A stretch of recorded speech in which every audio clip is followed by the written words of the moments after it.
Hello दोस्तों, नमस्कार। स्वागत है आपका आपके चैनल गुरुकुल इंडिया पर। तो साथियों, आज बात करने वाले हैं आपके हिंदी शिक्षा शास्त्र के बहुत ही इम्पोर्टेंट प्रश्नों के बारे में, जो कि आपके क्या है सीटेट 2014 में पूछे गए हैं। तो बिल्कुल एक एक क्वेश्चन बहुत ही इंपॉर्टेंट होने वाला है आपके एग्ज़ाम को लेकर, क्योंकि आपके 30 से 40% जो क्वेश्चन होते हैं रिपीटेड होते हैं और आपको ये एग्ज़ाम का पैटर्न पता चल जाता है कि किस प्रकार के क्वेश्चन आपके आते हैं। तो बिल्कुल सॉल्व करेंगे आज आपके जो सीटेट 2014 में आपके हिंदी पेडागोजी के जो आपके प्रश्न आए हुए हैं उनको आज सॉल्व करेंगे। बिल्कुल व्याख्यात्मक रूप से करेंगे, ट्रिक से करेंगे और इसमें जो टैग वर्ड होंगे वो भी आपको देखने को यहाँ पर मिल जाएंगे।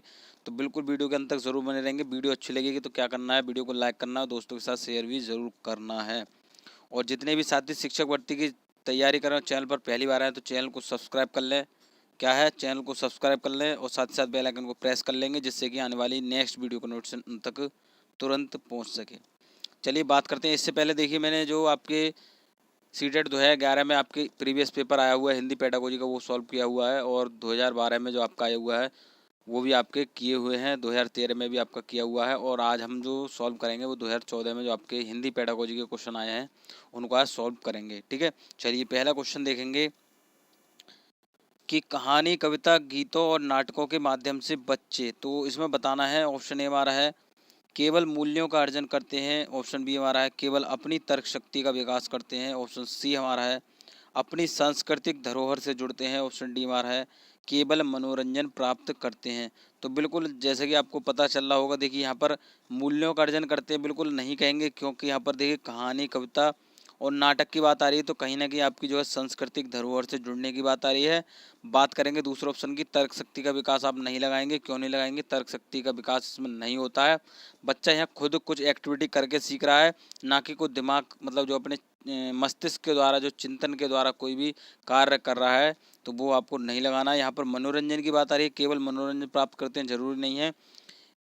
इसके साथ साथ मतलब एक शिक्षक जो है अगर सांस्कृतिक कार्यक्रम कराता है तो उसका उद्देश्य ये होता है कि वह सांस्कृतिक धरोहर से जुड़कर उनके बारे में वह जाने, ना कि मनोरंजन प्राप्त करने। ठीक है, बात समझ में आ गई। अगर कहीं भी आपको कहानी, कविता या नाटक के माध्यम से एक शिक्षक सिखाना चाह रहा है तो क्या है, एक वो जो छात्र हैं उनको क्या सांस्कृतिक धरोहर से जोड़ रहा है। ठीक है, बात समझ में आ गई। चलिए अगला क्वेश्चन देखेंगे कि प्राथमिक स्तर पर बच्चों को भाषा सिखाने का सर्वोपरि उद्देश्य है। तो इसमें देखिए उद्देश्य पूछा है, बिल्कुल या ध्यान से देखेंगे कि सर्वोपरि उद्देश्य बताना है इसमें। ऑप्शन ए हमारा मुहावरे, लोकोक्ति का ज्ञान प्राप्त करना। ऑप्शन बी हमारा है कहानी, कविताओं को दोहराने की कुशलता का विकास करना। ऑप्शन सी हमारा है तेज प्रवाह के साथ पढ़ने की योग्यता का विकास करना। ऑप्शन डी हमारा है अपनी बात को दूसरों के समक्ष अभिव्यक्त करने की कुशलता का विकास करना। तो जितने साथी जो है कंटिन्यू इस सीरीज़ को कंप्लीट कर रहे हो, प्रीवियस सीरीज़ मैंने पिछली वीडियो में आपको बता रखा है, अगर आपने वो वीडियो देखी होंगी तो आपको इसका आंसर पता होगा। तो बताएंगे सर इसमें कौन सा आपका आंसर सही होगा, तो कहेंगे सर ऑप्शन हमारा डी सही होगा। क्या है, अपनी बात को दूसरों के समक्ष अभिव्यक्त करने की कुशलता का विकास करना। देखिए मैं बता दूं, प्राथमिक स्तर की बात आ रही है, बच्चों के भाषा सिखाने की बात आ रही है।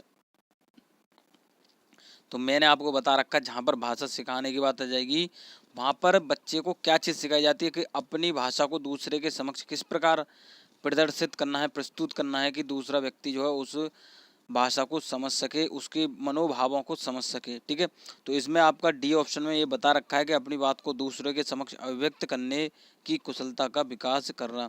मुहावरे, लोकोक्ति का ज्ञान प्राप्त करना ये आपका नहीं है, यहाँ पर प्राथमिक स्तर की बात आ रही है। कहानी, कविताओं को दोहराने की कुशलता का विकास करना, कभी भी आप दोहराना कहीं आ जाएगा, रटवाना आ जाएगा, वो आपका नेगेटिव पॉइंट होता है, बिल्कुल आपको नहीं लगाना है। बात करेंगे तीसरे ऑप्शन की कि तेज प्रवाह के साथ पढ़ने की योग्यता का विकास करना। कहीं भी तेज प्रकाश आ जाए, तेज प्रभाव आ जाए, तेज प्रभाव के द्वारा कोई पढ़ाई जा रही है विषय वस्तु, ठीक है, या जो है कह सकते हैं जल्दबाजी आ जाए, अत्यंत, इस प्रकार के जो आपको वर्ड देखने को मिल जाए वो आपके नेगेटिव पॉइंट होते हैं। बिल्कुल कहीं भी आपको देखने को मिल जाएगा आपका वो नेगेटिव आंसर होता है। बात आ रही है यहाँ पर ऑप्शन डी की कि अपनी बात को दूसरे के समक्ष अभिव्यक्त करने की कुशलता का विकास करना। यहाँ पर बच्चा जो है अपने अभिव्यक्ति को दूसरे के समक्ष प्रदर्शित कर रहा है, अपने अनुभवों को दूसरों को व्यक्त कर रहा है। ठीक है, बच्चे को अवसर दिया जा रहा है, बच्चा खोज कर कोई कार्य कर रहा है, तो इस प्रकार के ऑप्शन आपके सही होते हैं। ठीक है, चलिए अगला क्वेश्चन देखेंगे कि लिखना, ऑप्शन ए हमारा एक बेहद जटिल प्रक्रिया है। ऑप्शन बी हमारा एक अनिवार्य कुशलता है जिसे जल्दी प्राप्त किया जाना है। ऑप्शन सी हमारा एक तरह की बातचीत है। ऑप्शन डी हमारा एक अत्यंत यांत्रिकी प्रक्रिया है। तो बिल्कुल जो साथी हमारे जो रेगुलर क्लास देख रहे होंगे उनको पता होगा इसमें आपका कौन सा आएगा, तो कहेंगे सर ऑप्शन हमारा सी सही होगा, एक तरह की बातचीत है। अब लिखना एक तरह की बातचीत कैसे मैं बता दूं, जहाँ पर बच्चा जो है क्या है अपनी अभिव्यक्ति को लिखकर प्रदर्शित करता है, क्या है अपने मनोभावों को लिखकर प्रदर्शित कर रहा है, जिससे कि दूसरा व्यक्ति जो है उस चीज़ को समझ सके। बेहद जटिल प्रक्रिया, ये आपका नेगेटिव पॉइंट है। कहीं भी जटिल आ जाए, ठीक है, कठिन आ जाए तो इस प्रकार के आपके नेगेटिव होते हैं, ठीक है, तो ये आपको नहीं लगाना है। अनिवार्य कुशलता, जल्दी, देखिए जल्दी आ गया यहाँ पर, किस प्रकार का आपको ऐसे वर्ड देखने को मिल जाएगा, जल्दी, जटिल, कठिन, अत्यंत, ठीक है, इस प्रकार के आपको नहीं लगाने हैं। जाके आप देखें डी ऑप्शन में कि अत्यंत यांत्रिक प्रक्रिया है, तो अत्यंत यहाँ पर आपको देखने को मिल गया, तो आपको ये नहीं लगाना है, ठीक है। तो बिल्कुल आपको पता चल गया होगा कि टैग वर्ड कहीं भी आपको ऐसे देखने को मिल जाएंगे, कहीं भी ऐसे वर्ड देखने को मिल जाएंगे वो आपके नेगेटिव होते हैं, ठीक है।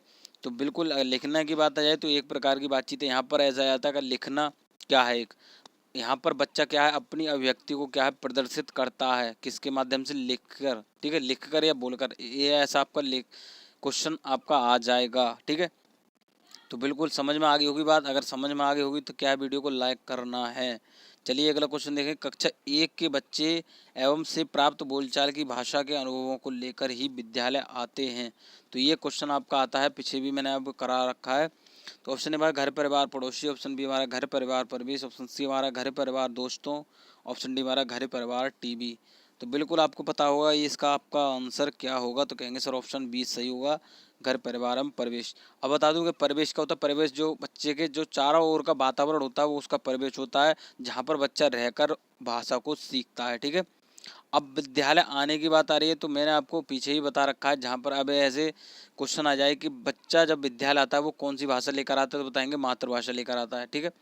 एक शिक्षक को क्या करना है, उसके बच्चे की मातृभाषा को सम्मान देना है, उसकी मातृभाषा में उसके शिक्षण कार्य कराना है, ठीक है। बात यहाँ पर आ रही है कि बच्चे जो विद्यालय आते हैं वो अपनी बोलचाल या भाषा के अनुभवों को लेकर कहाँ आते हैं, मतलब तो कहाँ से लेकर आते हैं, तो बताएंगे घर परिवार एवं परिवेश।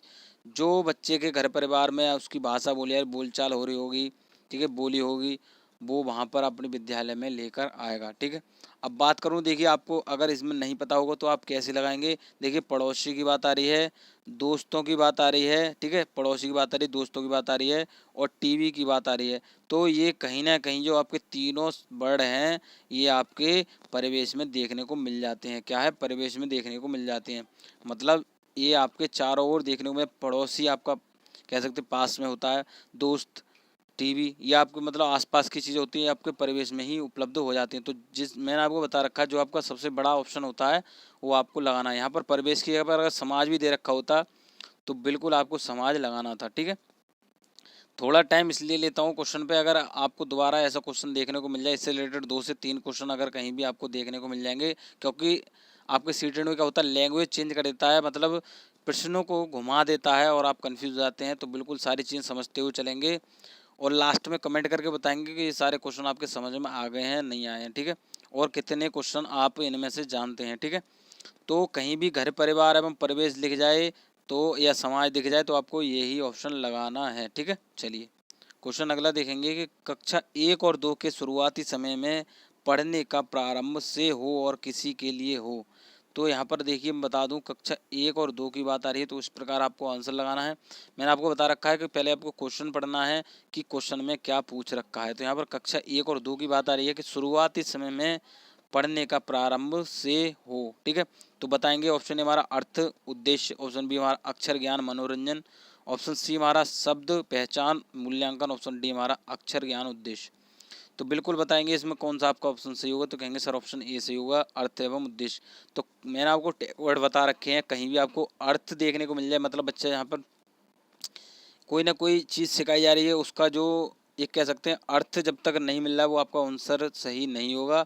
यहाँ पर आपको अर्थ देखने को मिल रहा है, बस कुछ नहीं करना, आपको ऑप्शन लगाना है। लेकिन ये देखना है कि क्वेश्चन में क्या नेगेटिव तो नहीं पूछा है, बस आपको यही ध्यान रखना है। अगर पॉजिटिव पूछा है, सही पूछा है तो बिल्कुल आपको अर्थ उद्देश्य लगाना। मैं आपको इसमें लगा के दिखा देता हूँ कि कक्षा 1 और 2 के शुरुआती समय में पढ़ने का प्रारंभ अर्थ से हो और किसी उद्देश्य के लिए हो। मतलब एक शिक्षक जब एक छात्र को पढ़ा रहा है तो क्या है, एक सबसे पहले अर्थ उसको समझाएगा, उसके बाद में एक उद्देश्य के लिए क्या है उसको पढ़ा रहा है कि ये आपको ये कार्य करना है, ठीक है। तो बात समझ में आ गई होगी। बोलचाल, मनोरंजन, मूल्यांकन ये आपका प्राथमिक स्तर पर होता है, लेकिन आपकी जो मुख्य बात है कि शुरुआती समय में पढ़ाने का प्रारंभ होना चाहिए वो आपका अर्थ से होना चाहिए, और लास्ट होना चाहिए वो आपको उद्देश्य पे ख़त्म होना चाहिए, ठीक है। बात समझ में आ गई होगी। अगला क्वेश्चन देखें, देखिए क्या है कि इनमें से कौन सा प्राथमिक स्तर पर हिंदी भाषा शिक्षण का उद्देश्य नहीं है। तो बिल्कुल ध्यान से समझना है। यहाँ पर देखिए नहीं पूछा है, तो मैंने आपको बता रखा है कि क्वेश्चन में आपके नहीं वाले क्वेश्चन आ जाते हैं, सीटेट आप पे एग्जाम देने जा रहे हैं, तो बिल्कुल ध्यान से समझना। ऑप्शन ए हमारा संदर्भ के अनुसार अनुमान लगाकर पढ़ने का प्रयास करना। ऑप्शन बी हमारा चित्रकारी को स्वयं की अभिव्यक्ति का माध्यम बनाना। ऑप्शन सी हमारा बच्चों की घर की भाषा और स्कूल की भाषा में संबंध बनाते हुए उसे विस्तार देना। ऑप्शन डी हमारा सुनी गई बातों को ज्यों का त्यों दोहराना। तो बिल्कुल हमारे साथी जो है क्या आएंगे, आप जो है ऑप्शन सी लगाएंगे, लेकिन आपका ऑप्शन सी गलत है। आप कहेंगे सर क्यों गलत है, मैं बता दूं क्यों गलत है, क्योंकि यहाँ पर आपका नहीं पूछा है। बात समझ में आ गई होगी। आपको क्या लगाना है, ऑप्शन डी लगाना है, सुनी की बातों का ज्यों का त्यों दोहराना। मैंने आपको बता दिया यहाँ पर दोहराने की बात है, रटवाने की बात है, वो आपका नेगेटिव पॉइंट होता है। बात समझ में आ गई होगी। चलिए अगला क्वेश्चन देखेंगे, भाषा कौशल के संबंध में कौन सा कथन सही है। तो ये क्वेश्चन आपका बिल्कुल हर बार आता है सीटेट में। अगर आप प्रीवियस क्वेश्चन देखेंगे तो कौशल, भाषा कौशल से आपका 1 से 2 क्वेश्चन जो है आपके आ ही जाते हैं। ध्यान से समझेंगे। ऑप्शन ए हमारा भाषा के कौशल अंतर संबंधित होते हैं। ऑप्शन बी हमारा है भाषा के सभी कौशल को नए सिरे से सिखाने की आवश्यकता होती है। ऑप्शन सी हमारा है भाषा कौशल एक दूसरे से स्वतंत्र होते हैं। ऑप्शन डी हमारा भाषा के चारों कौशल एक क्रम से सीखे जाते हैं। तो मैं आपको बता दूं, कभी भी आपके जो भाषा कौशल के जो भाषा के 4 कौशल हैं वो कोई क्रम से नहीं सीखे जाते हैं, ज़रूरी नहीं है। पहले जो बच्चा होता है सुनता है, फिर उसके बाद बोलता है, और सुनकर वो लिख भी सकता है। तो इस प्रकार के आप लगा सकते हैं, क्रम से नहीं सीखे जाते हैं। एक दूसरे से स्वतंत्र होते हैं, जरूरी नहीं एक दूसरे से क्या होते हैं, जुड़े हुए होते हैं, एक दूसरे से अंतर संबंधित होते हैं। यह आपका ऑप्शन ए सही होगा। लेकिन बात करेंगे दूसरे ऑप्शन की कि भाषा कौशल को नए सिरे से सिखाने की आवश्यकता होती है, ज़रूरी नहीं है, ठीक है। प्राथमिक स्तर से आपकी ये बात स्टार्ट हो जाती है, बच्चा सुनना सीख लेता है, उसके बाद बोलना सीख लेता है, तो प्राथमिक स्तर से ही आपके शुरू हो जाती है। तो बिल्कुल कहीं भी आपको भाषा कौशल के संबंध आप पूछ ले तो बताएंगे अंतर संबंधित होते हैं, ठीक है। एक दूसरे से अंतर संबंधित होते हैं। कितने कौशल होते हैं आपके, भाषा कौशल 4 होते हैं। क्या होता है आपका, सुनना बोलना और पढ़ना लिखना। क्या है, सुनना बोलना पढ़ना लिखना। बात समझ में आ गई होगी। कैसे आ जाए, संबंध क्या है, अंतर संबंधित होते हैं एक दूसरे से, ठीक है। चलिए अगला क्वेश्चन देखेंगे, भाषा और का एक उत्तम साधन है। तो इस प्रकार के क्वेश्चन आपके पूछ लिए जाते हैं, तो ध्यान से समझते हुए। एक एक क्वेश्चन बहुत ही इंपॉर्टेंट है, बहुत ही सेलेक्टेड क्वेश्चन है बिल्कुल आपके एग्ज़ाम को लेकर। तो इसी प्रकार के क्वेश्चन आपके एग्ज़ाम में पूछ लिए जाते हैं। तो बिल्कुल सारे जो प्रीवियस पेपर की सीरीज़ है वो हमने स्टार्ट कर रखी है। अगर आपने वीडियो हमारे नहीं देखी हैं तो प्ले लिस्ट में जाकर आपको सारी वीडियो देखने को मिल जाएंगी, ठीक है। चलिए ऑप्शन देखें, सुनने बोलने सोचने। ऑप्शन बी हमारा पढ़ने लिखने संप्रेषण। ऑप्शन सी हमारा सोचने महसूस करने चीज़ों से जुड़ने। ऑप्शन डी हमारा है पढ़ने लिखने समझने। तो बिल्कुल इसमें जो हमारे साथी हैं वो ज़रूर गलती करेंगे, क्यों, क्योंकि यहाँ पर आपको जो समान जो ऑप्शन होते हैं वो देखने को मिल जाते हैं, तो उसमें कंफ्यूज हो जाते हैं। लेकिन आपको क्या लगाना है, जहाँ पर कहीं ना कहीं किसी से जुड़ने की बात आ रही होगी वो आपका आंसर सही होगा। तो कौन से में, हमारे ऑप्शन सी में है सोचने महसूस करने चीज़ों से जुड़ने। भाषा सोचने महसूस करने और चीज़ों से जुड़ने का एक उत्तम साधन होती, ठीक है। बात समझ में आ गई। एक दूसरे से मतलब परस्पर अंतःक्रिया, मतलब एक दूसरे को अपनी बात समझाना, किसी व्यक्ति के समक्ष अपनी बात को रखना, उसकी बातों को मनोभावों को समझना, तो ये आपके भाषा में आते हैं, ठीक है। चलिए क्वेश्चन अगला देखेंगे, भाषा सीखने का व्यवहारवादी दृष्टिकोण पर बल देता है। ऑप्शन ए अनुकरण। ऑप्शन बी हमारा रचनात्मकता। ऑप्शन सी हमारा भाषा प्रयोग। ऑप्शन डी अभिव्यक्ति। तो बिल्कुल ध्यान से समझते हुए चलेंगे, इसमें आपका कौन सा ऑप्शन सही होगा। तो कहेंगे सर ऑप्शन ए सही होगा, अनुकरण। भाषा सीखने का व्यवहारवादी दृष्टिकोण मतलब है बच्चा जब प्राथमिक निम्न स्तर पर होता है तो क्या है, अनुकरण के द्वारा उसके व्यवहार में परिवर्तन होता है। मतलब जैसा वह माहौल देखता है अपने चारों ओर, जैसे वह परिवेश में रहता है, वैसा ही व्यवहार प्रदर्शित करता है, ठीक है। बात समझ में आ गई होगी। चलिए अगला क्वेश्चन देखेंगे कि नासिरा पढ़ते समय अनेक बार अटकती है, उसे पढ़ने में कठिनाई होती है, उसकी समस्या मुख्यता से संबंधित है। तो बिल्कुल आपको ये क्वेश्चन पता होगा, या वो सॉरी आंसर पता होगा इसका, कि पठन अरुचि ऑप्शन बी, बुद्धि लब्धि ऑप्शन सी हमारा है डिसलेक्सिया, ऑप्शन डी हमारा है डिसग्राफिया। तो बिल्कुल बताते हुए चलेंगे, इसमें देखिए कौन सा आपका ऑप्शन सही होगा। तो कहेंगे सर हमारा ऑप्शन सी सही होगा, क्या है डिसलेक्सिया। जहाँ पर पढ़ने में अटकना आ जाए, पढ़ने में क्या है कोई भी समस्या की बात आ रही हो, कौन सी समस्या होती है, कौन सी कठिन, अगर पढ़ने में कुछ कठिनाई हो रही है वो कौन सी समस्या से पीड़ित है बच्चा, उसमें कौन सी समस्या पाई जाती है, तो बताएंगे डिसलेक्सिया पाई जाती है। ठीक है, बात समझ में आ गई। आपका एक क्वेश्चन आपका हर बार आता है डिसलेक्सिया डिस्ग्राफिया से। डिटेल में आपको वीडियो जाननी है तो प्लेलिस्ट में आपको वीडियो देखने को मिल जाएगी, अधिगम अक्षमता नाम से क्या है उसमें वीडियो है, पूरे डिटेल से जितने भी आपके ये आपके विकार होते हैं, समस्याएं होती हैं जिससे कि बच्चा किसी न किसी अक्षमता से ग्रसित होता है, तो वो आपको वहाँ देखने को मिल जाएगी बिल्कुल डिटेल से। तो बिल्कुल जाकर देखेंगे। यहाँ पर डिस्ग्राफिया की बता दूँ तो डिस्ग्राफिया आपकी होती है बच्चा यहाँ पर लिखने में क्या है समस्या उत्पन्न करता है, मतलब बच्चा ठीक प्रकार से लिख नहीं पाता है, वो डिस्ग्राफिया से ग्रसित होता है। बुद्धि लब्धि यहाँ पर आपकी इससे बात नहीं हो रही है। पठन अरुचि ये आप पढ़ने से संबंधित है, बच्चा नहीं पढ़ पाता है, वो आपकी इसमें बताई गई है। तो कहीं भी पढ़ने में कठिनाई की बात आएगी तो आपको डिसलेक्सिया लगाना है। क्वेश्चन अगला देखें, वाइगोत्स्की के विचारों पर आधारित कक्षा में पर सबसे अधिक बल दिया जाता है। तो ऑप्शन ए कविता दोहराने, ऑप्शन बी कहानी सुनने, ऑप्शन सी हमारा है कार्यपत्र को, ऑप्शन डी हमारा परस्पर अंतःक्रिया। तो बिल्कुल ये क्वेश्चन मैंने आपको पीछे बता रखा है, अगर आपने वीडियो देखी होगी तो कहेंगे सर हमारा कौन सा ऑप्शन डी सही होगा, परस्पर अंतःक्रिया। तो वाइगोत्स्की के कहीं भी विचारों की बात आ जाएगी तो बिल्कुल परस्पर अंतःक्रिया आपको लगानी है, या फिर रह जाएगा कि सहयोगों के द्वारा बच्चा जो कार्य करता है वो किसके द्वारा है, तो बताएंगे वाइगोत्स्की के द्वारा। ठीक है, तो ये वाइगोत्स्की ने आपके बताए हैं, तो बिल्कुल समझ में आ गई होगी। चलिए अगला क्वेश्चन देखेंगे कि हमारी कक्षाओं में बच्चे भिन्न भिन्न भाषिक पृष्ठभूमि से आते हैं, अतः ऑप्शन ए उनकी भाषाओं को भी कक्षा में सम्मान देना अनिवार्य है, ऑप्शन बी हमारा है उनकी भाषाओं को सीखना सभी शिक्षार्थियों के लिए अनिवार्य है, ऑप्शन सी भाषा की पाठ्य पुस्तक में उनकी सभी भाषाओं के शब्द वाक्य होना अनिवार्य है, ऑप्शन डी हमारा है उनकी सभी भाषाओं की जानकारी शिक्षक के लिए अनिवार्य है। तो बिल्कुल ये बताएंगे इसमें कौन सा आपका ऑप्शन सही होगा, कहेंगे ऑप्शन ए से होगा उनकी भाषाओं को भी इस कक्षा में सम्मान देना अनिवार्य है। तो बता रखा है मैंने यहाँ पर अभी पीछे ही बिल्कुल आपको जस्ट अभी पीछे ही बताया था कि कहीं भी उसके बच्चे की मातृभाषा की बात आएगी तो उसको सम्मान देना है, उसकी मातृभाषा में बच्चे को क्या है शिक्षण कार्य कराना है। भाषा सिखाने की शिक्षार्थियों के लिए अनिवार्य है, जरूर नहीं अनिवार्य की कहीं भी बात आ जाएगी तो बिल्कुल नहीं लगाना है आपको। यहाँ पर देखिए अनिवार्य आपको देखने को मिल रहा है। ठीक है, मतलब यहाँ पर सम्मान देने की बात आ रही है, मुख्य जो आपको पॉइंट है वो आपका सम्मान देने की बात आ रही है। हमेशा बच्चे को क्या है, ये आपकी शिक्षण प्रक्रिया है बाल केंद्रित है, बच्चे की हमेशा जो उसके मनोभाव हैं उनको क्या है समझना है, वो क्या कहना चाह रहा है उसके अनुसार जो है बच्चे को पढ़ाना है, ये आपको समझना है। ठीक है, तो कहीं भी मातृभाषा की बात है, ये क्वेश्चन आपका हर बार पूछ लिया जाता है, तो बिल्कुल उसकी मातृभाषा को आपको सम्मान देना है। ठीक है, अगला क्वेश्चन देखेंगे, इनमें से प्राथमिक स्तर पर भाषा आकलन का सर्वाधिक उचित तरीका है।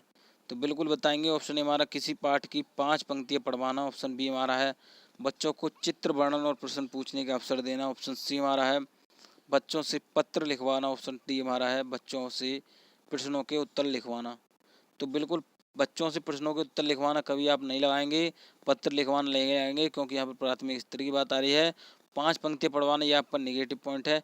कौन सा आपका सही होगा, ऑप्शन बी सही होगा बच्चों को चित्र वर्णन और प्रश्न पूछने के अवसर देना। तो मुख्य आपका जो सबसे टैग वर्ड क्या है पहचानने का, वो आपका अवसर देना है। ठीक है, बात समझ में आ गई। मैंने आपको हर बार बताता हूँ आपके टैग वर्ड क्या होते हैं, अवसर देना, बच्चे को खोजने के लिए देना, बच्चा स्वयं कोई कार्य कर रहा है तो इस प्रकार के ऑप्शन जो होते हैं आप बिल्कुल आपके सही होते हैं। तो प्रश्न पूछ रहा है यहाँ पर बच्चा, तो मैंने आपको बताया जहाँ पर बच्चा स्वयं प्रश्न पूछ रहा है या एक शिक्षक से किसी विषय वस्तु के बारे में बातचीत कर रहा है या बच्चे को अवसर दिए जा रहे हैं, तो आपका ऑप्शन बिल्कुल सही होता है। ठीक है, तो बिल्कुल आपका ऑप्शन बी सही होगा। चलिए अगला क्वेश्चन देखेंगे, कौन सा प्रश्न बच्चों की भाषा क्षमता का सही आकलन करेगा। तो ऑप्शन ए हमारा है लड़की ने किसके दाम नहीं बताए, ऑप्शन बी लड़की टोकरी में क्या बेच रही थी, ऑप्शन सी हमारा है यदि तुम आम बेचोगे तो उसके कितने दाम लोगे और क्यों, ऑप्शन डी हमारा आजकल आम का दाम कितना है। तो इसमें देखिए भाषा क्षमता का क्या करना है, सही आकलन जो किया जाएगा वो आपको ऑप्शन सी से किया जाएगा, यदि तुम आम बेचोगे तो उसके कितने दाम लोगे और क्यों लोगे। तो इसमें जो बच्चा है वो पूरी उस चीज़ के बारे में पूरी बात उसमें कह दी जाएगी। क्या है, इस प्रश्न में आपकी सारी बातें कही जा रही हैं कि क्या है, तुम आम बेचोगे, उसके कितने दाम लोगे और क्यों लोगे। ठीक है, इसमें जो पूरी बात है उसको डिफाइन किया जाएगा। तो बिल्कुल भाषा क्षमता का सही आकलन आपका इसमें किया जाएगा। ठीक है, बात समझ में आ गई। चलिए अगला क्वेश्चन देखेंगे। तो लास्ट क्वेश्चन है, बहुत ही इंपॉर्टेंट क्वेश्चन है, तो ध्यान से समझते हुए चलेंगे। प्राथमिक स्तर पर बच्चों के लिए बाल साहित्य के चयन का मुख्य आधार क्या होना चाहिए। तो वेरी वेरी इंपॉर्टेंट क्वेश्चन लिख लेंगे। ऐसे क्वेश्चन आपके पूछ लिए जाते हैं, तो रिपीटेड क्वेश्चन आपके आ जाते हैं कभी भी एग्जाम में, अगर आपने प्रीवियस पेपर देखे होंगे। तो ऑप्शन ए देखेंगे, छोटी रचना। ऑप्शन बी हमारा रोचक विषय वस्तु। ऑप्शन सी हमारा रंगीन चित्र। ऑप्शन डी हमारा है सरल जानकारी। तो बता दें, यहाँ पर प्राथमिक स्तर की बात आ रही है और बाल साहित्य के चयन के मुख्य आधार क्या होना चाहिए। तो बिल्कुल आपको ऑप्शन बी लगाना, रोचक विषय वस्तु। जब तक एक शिक्षक जो है रोचक विषय वस्तु के द्वारा मतलब बच्चे को नहीं पढ़ाएगा तो बच्चा उसमें रुचि नहीं लेगा। ठीक है, तो मैंने आपको बता रखा है, जब बच्चा किसी विषय वस्तु में रुचि नहीं ले रहा है तो एक शिक्षक को क्या करना है, शिक्षण प्रणाली बदल देनी है, जब तक कि बच्चा उस विषय वस्तु में रुचि ना ले। ठीक है, जब बच्चा उसमें रुचि नहीं लेगा, बच्चे का क्या है, ज्ञान में वृद्धि होगी। ठीक है, क्या है, ज्ञान में वृद्धि होगी और आनंद पूर्वक क्या है, वह शिक्षण कार्य को क्या कहते हैं, सीख सकेगा। ठीक है, क्या है, वह महसूस कर सकेगा, पढ़ सकेगा। तो बिल्कुल क्या है, रोचक विषय वस्तु आपको लगाना है, कहीं भी आ जाए। या ऐसा अगर आपको ऑप्शन देखने को मिल जाएगा कि बच्चों के अनुसार क्या है विषय वस्तु अपनाना। क्या है, बच्चों के अनुसार विषय वस्तु अपनाना या क्या है, शिक्षण प्रक्रिया अपनाना। ठीक है, बात समझ में आ गई होगी। तो मैं आशा करता हूँ जितने भी क्वेश्चन मैंने आपको कराए हैं वो आपके सारे समझ में आ गए होंगे। तो बिल्कुल आपको वीडियो अच्छी लगी हुई है, वीडियो अच्छी लगी तो क्या करना है, वीडियो को लाइक करना है, दोस्तों के साथ शेयर करना है। ठीक है, और जितने भी साथी शिक्षक भर्ती की तैयारी कर रहे हैं, जैसे टेट, सीटेट, सुपर टेट या अदर राज्य टेट एग्जाम की तैयारी कर रहे हैं, तो चैनल को सब्सक्राइब कर लेंगे और साथ ही साथ बेल आइकन को प्रेस कर लेंगे, जिससे कि आने वाली नेक्स्ट वीडियो का नोटिफिकेशन उन तक तुरंत पहुंच सके। ठीक है, तो मैं ऐसी लेटेस्ट वीडियो आपके लेकर आता रहूँगा। वीडियो देखने के लिए धन्यवाद।